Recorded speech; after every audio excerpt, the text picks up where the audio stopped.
a longtime model, successful entrepreneur, and a famous online personality.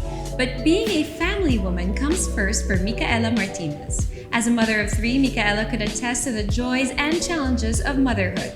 And much like any parent, she's been faced with certain dilemmas.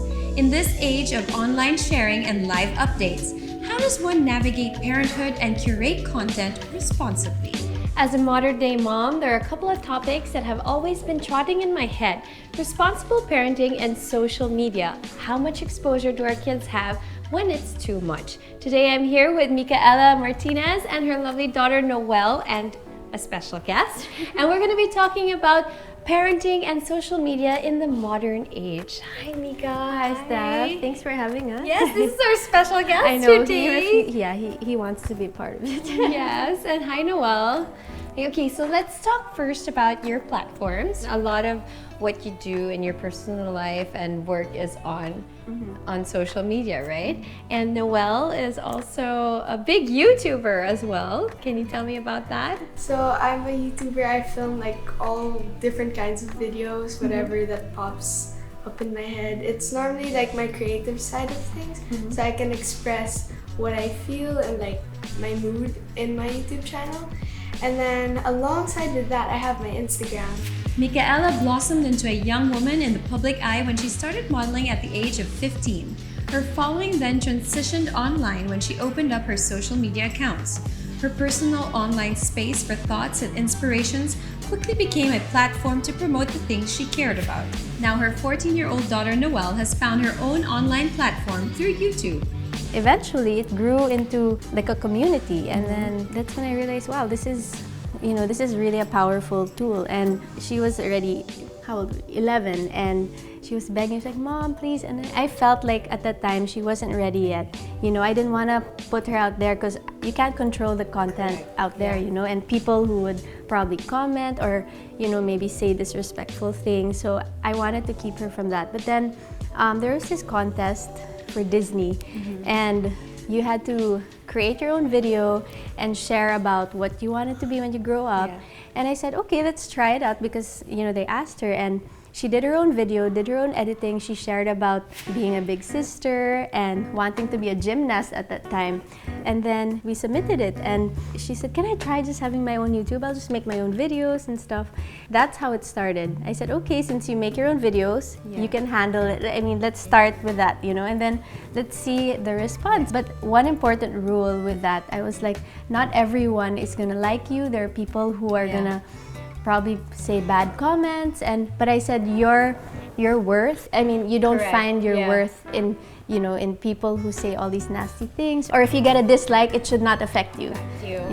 Well, my fan base, they're mainly positive, which I really appreciate. Yeah, but there are some people that can say rude things, or they can just say whatever they think, and they don't even know me. And so I thought about, before, when I first started, I was like, oh wow, there's a mean comment. I started to like, oh, MG, I have to like fix my camera quality.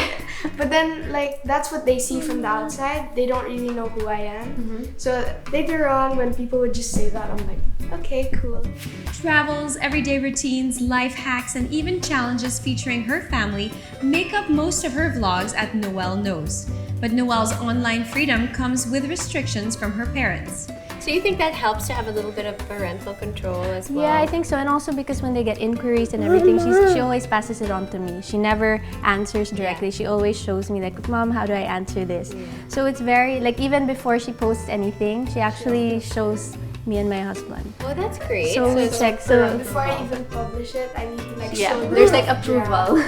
Yeah, that's good. So there's a check and balance. So sometimes you're like, oh, maybe this is too much, maybe too much information, so edit that. And they were brief, Noelle and Tyler, like, okay, no sharing of your address, your school, certain, little stuff like that. And so how do you build that trust? Not all parents and their children have that kind of trust. So I actually read this article very recently about an 11-year-old girl who Googled herself online and then didn't realize that like all this stuff was there because her mom had just shared everything from her first potty training to when she had a tantrum and whatever. And so how do you build that trust, and how do you know when it's like, you know, okay to post something about your kids and not? Or I know. It's hard, it's right? hard, It's yeah. hard. Especially like the moments, you know, especially when Max is growing up. Of course, you know, the milestones. It's like you want to share, and it's also because we're mom bloggers too. So it's like you want to share the journey about raising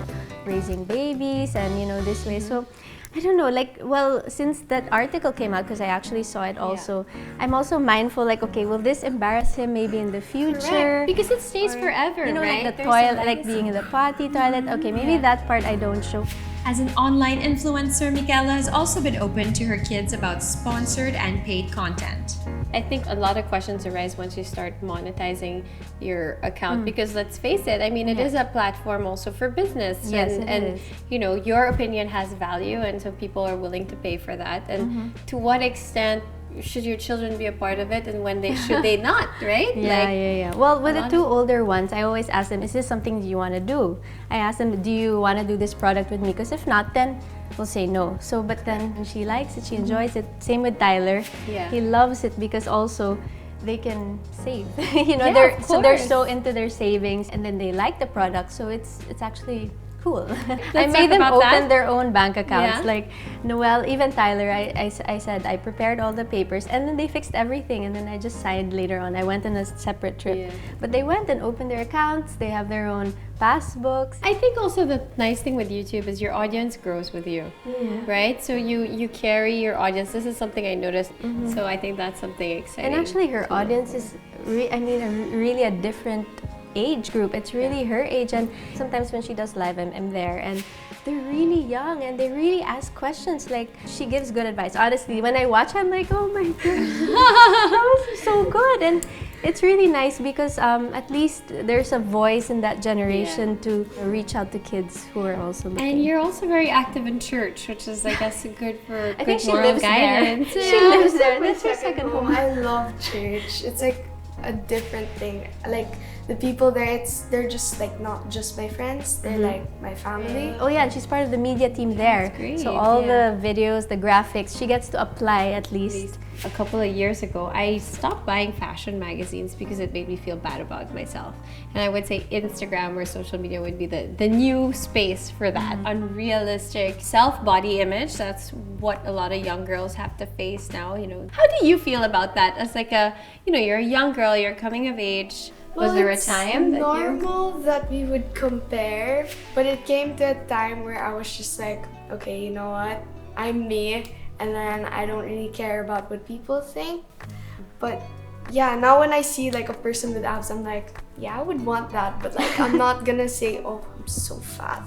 Okay, so just to wrap it up, like, do you guys have advice for moms questioning the, you know, when to put your children or not online? And then advice for girls and even guys that are starting out their social media journey? I mean, trust is really a big thing here. You have to really trust each other and make sure that the values, your foundation is really strong, and without it, it's like impossible.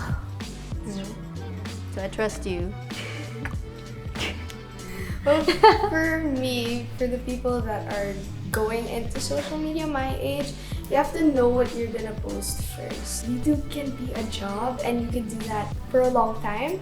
And so you have to really take into consideration the cons and the pros of like what you're about to do. So That's great. Well, thanks so much, guys. Thank you. Good job. Yay! See what comes out of her. I'm like, okay, wow, she actually well. That's great. Thanks so much. Okay. Tell us about your life goals and how you want to achieve them through our social media pages and our websites. And I'd really like to thank Jordana Ladies for my beautiful jacket today. I'm Stephanie Zubiri Crespi. And I'm Bianca Gonzalez. We would also like to thank Philox here at Shangri-La the Fort for being our gracious host for today. We hope you were inspired to create a life the modern living way.